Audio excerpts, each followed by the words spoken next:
चॅनलला सबस्क्राइब करा आणि बेल आयकॉनला प्रेस करा।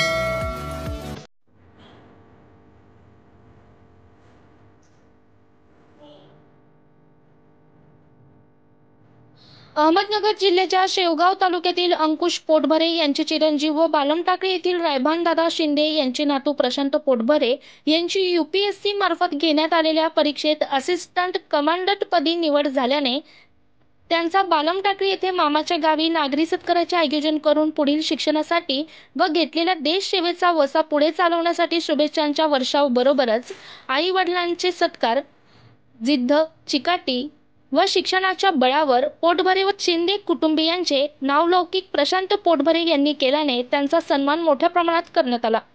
यावेळी साध्वी शीतल देशमुख, उपसरपंच तुषार वैद्य, रामनाथ राजपुरे, मोहनराव देशमुख, मयूर वैद्य, रायभान शिंदे, अंकुश पोटभरे, माणिकप्पा शिंदे, महेंद्र गरुड, चंद्रकांत गरड, गणेश शिंदे, कासम मामा शेख, हरिश्चंद्र घाडगे आदीसह ग्रामस्थ मोठ्या संख्येने उपस्थित होते।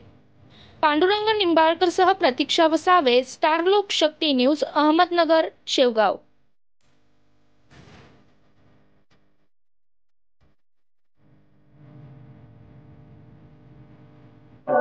सर्वप्रथम सर्व मान्यवर व बालम टाकळी ग्रामस्थांचे मी आभार मानतो की त्यांनी एवढा मोठा सन्मान सोहळा आयोजित केला।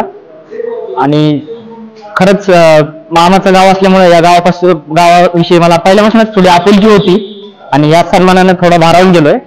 आणि माझा म्हणजे प्रवास सांगायचं झालं तर सर्वांचे पहिले गुरु असतात आपले आई वडील, जे म्हणजे माझ्या आई वडिलांचे मला सुरुवातीपासूनच कायम त्यांचं मार्गदर्शन लाभलं।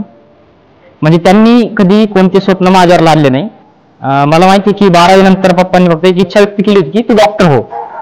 मग मला चांगलं इंजिनिअरिंग कॉलेज भेटलं होतं, तर मी पप्पांना फक्त निर्णय सांगितला की मी इंजिनिअरिंग करतोय, मला कॉलेज चांगलं भेटलं।